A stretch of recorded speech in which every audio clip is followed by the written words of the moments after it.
The fight against ISIS in Iraq was a years-long, brutal campaign.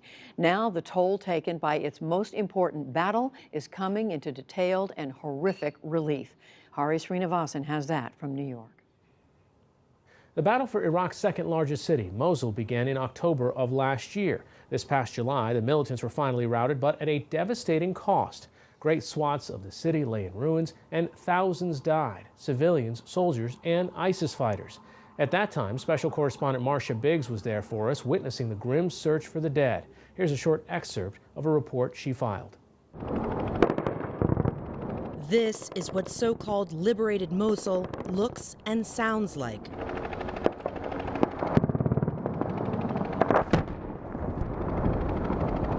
In a small pocket of the old city, the war against ISIS seemingly ongoing. And this is the old city from ground level, a scene of utter devastation. Entire neighborhoods flattened by coalition airstrikes, leaving the few survivors to search for the remains of their loved ones.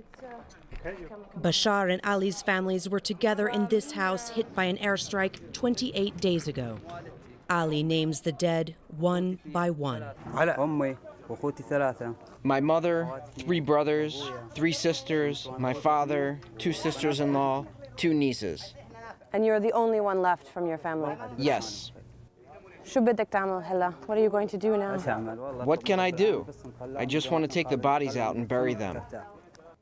That grim task of counting and burying the dead is now several months old, and the numbers of civilian dead is shocking. A new report from the Associated Press puts that toll right now between 9,000 and 11,000 killed in Mosul. The AP says roughly 1/3 were killed by the U.S.-led coalition or Iraqi forces. That's much higher than the coalition's official figure of 326 civilian deaths. For more on the AP's report, I'm joined now by one of its authors, Susannah George. Thanks for being with us. First, let's start with that number. How do we get such a big discrepancy? How did you go about counting it? We spoke to half a dozen morgue and Ministry of Health officials in Mosul.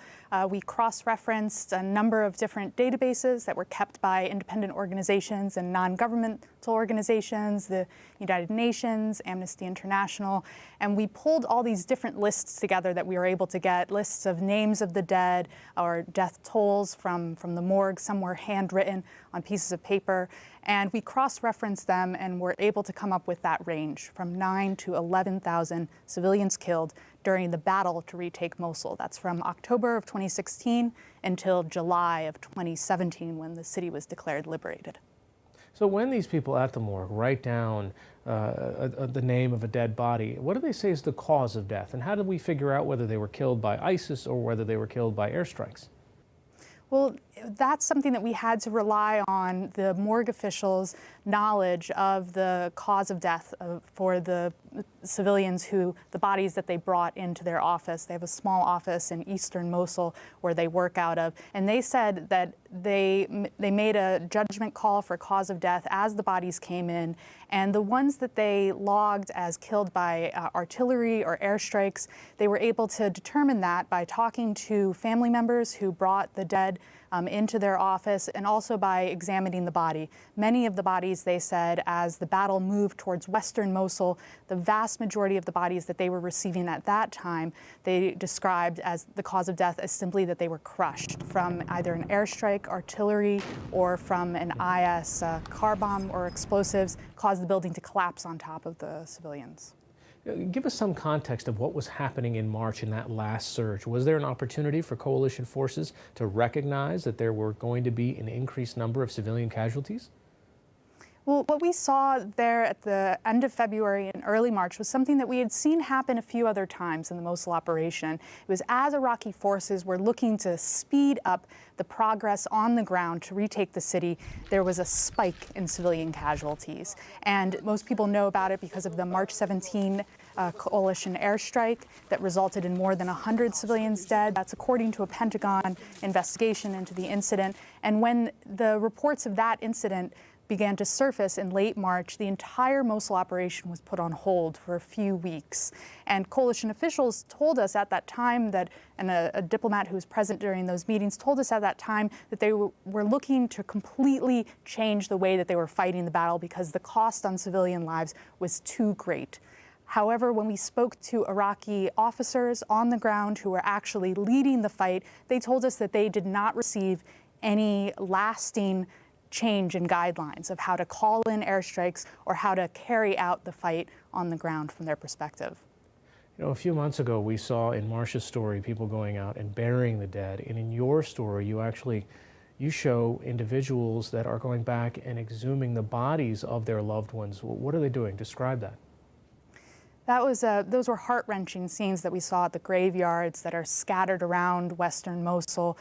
Families had to exhume the bodies of their loved ones in order to get a Ministry of Health death certificate. That's a piece of paper that would entitle them to benefits from the state if their loved one was a member of the police or of the Iraqi security forces.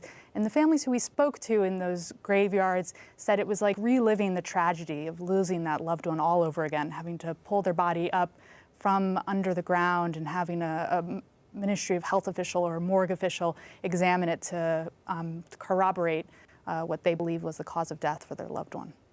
Well, one of the things that you point out in your reporting is that this is not anywhere close to a comprehensive number, that there are still mass graves where people haven't been identified, not to mention entire cities like Raqqa where it could be worse. That there's thousands of people who are believed to be in these mass graves that are dotted around Mosul, the largest of which is just south of Mosul's western half, Khasfa. And our toll also doesn't include the people who died who were not from Mosul. IS, as the caliphate, the physical caliphate collapsed, IS herded thousands of civilians with them into Mosul from neighboring provinces. If there was a civilian who was from a neighboring province, not from Nineveh province, which is where Mosul is located, their death wouldn't have been recorded in the morgue and Ministry of Health documents that we examined as part of this investigation. So this is very much a minimum. That range of 9,000 to 11,000 is, we believe, a minimum. There's still hundreds of people who are still believed to be buried under the rubble of the old city that endured some of the greatest destruction in the fight to retake the city.